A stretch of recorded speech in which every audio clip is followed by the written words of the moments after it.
Our primary function is ensuring that the people that we serve have clean water. And that's really what our mission is all about. Well, the biggest difference between Haiti and here is obviously that they don't have any water infrastructure. Not only water treatment plants, but they don't have any wastewater treatment plants. The biggest problem is bacterial contamination.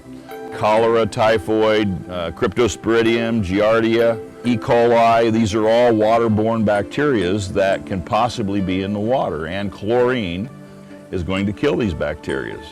You know, it's a very simple system. It's a couple of buckets and a couple of filters. Very low technology. Everybody talks these days about high tech. This is not high tech at all. It's known in Haiti as a cadeau de l'eau, which is Creole for gift of water. We simply have two buckets. In the top bucket, you gather the water from the source, whether that might be a faucet, a river, a stream, a pond, a lake, wherever that happens to be. You put a chlorine tablet. We've got a 0.67 milligram chlorine tablet that goes in the top bucket. You let it sit for 30 minutes. And in the second bucket, there's also a connector to the top bucket that has a granular activated carbon filter. By the time it gets to the second bucket, the water is relatively pure.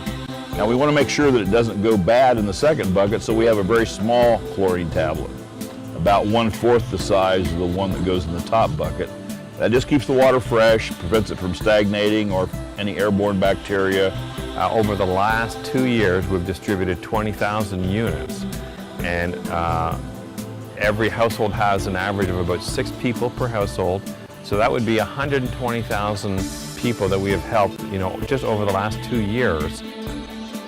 We build the purifiers here, we put them on a container, we ship them to Haiti, they get inventoried in our warehouse in Haiti, and then the communities that we're partnered with, they all know how to come to Port-au-Prince, at the port, to get materials, and so they bring a truck or they bring whatever, you know, they need to be able to take the materials back to their community. We have it structured so that the initial cost of the system is borne by the sister community here in the States or in Canada, but the ongoing cost is paid by the user. If you're given something, then you're less likely to take care of it. If you have to pay a little bit of money for it, to them it might be a considerable amount of money, they'll take care of it, you know, quite a bit more. There is a resident expert in the community who learns how to change the filters, how to provide the chlorine, and you know, do any maintenance that might come up on the buckets. They're relatively simple, but there can be things that break. But the biggest benefit comes to the people themselves. I mean, they're healthy. They don't have diarrhea. They don't die from cholera. Here in the States and in Canada, we really do take water for granted. We don't give it a second thought. It's just not that way in Haiti. $30 takes care of one family. $300 takes care of 10 families. That could be 60 people. And $3,000 takes care of a whole lot of people. So just by opening their pocketbooks and giving generously, they can save people's lives. On a number of occasions, we do like these surprise visits and inspections on how the systems are being used in the homes and in the various communities.